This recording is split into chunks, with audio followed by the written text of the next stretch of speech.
lẽ tuần trung mà chuan du phang siam dan cái rồi em tir don châu ni hay hi bu ban ania du phang siam don chuan bu ban man tur ania bu ban hi kan chu mang bu ban hi ko kara kan phetanga tui chem chin chia chain kan chum phatanga chu chuan a min nuwa kan khor dayanga ti chuan chol tlem kan phulanga chu ti chuan bela kan upanga chuan phui takin kan chinanga chumi zo chuan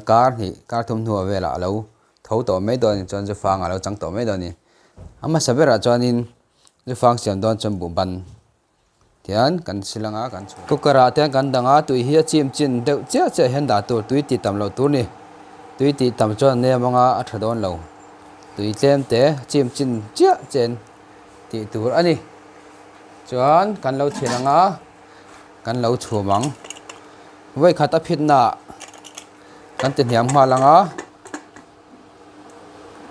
voi khata phitna kan tin hiam hma langa chuan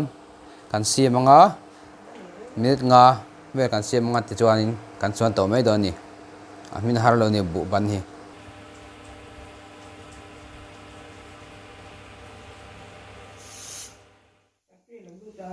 kan off to ang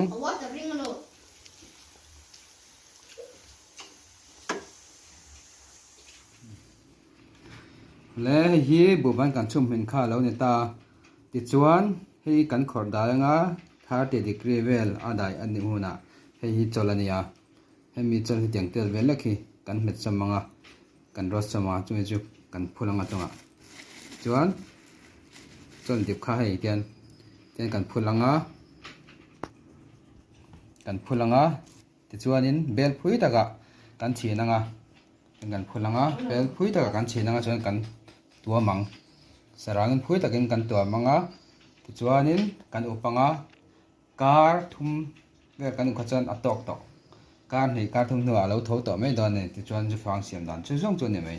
thil har sa lo phui taka china ni sa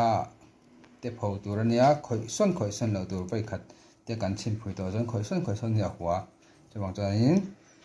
khoi son lo kan da cha sanga kar nei vela lo tho to mai don ni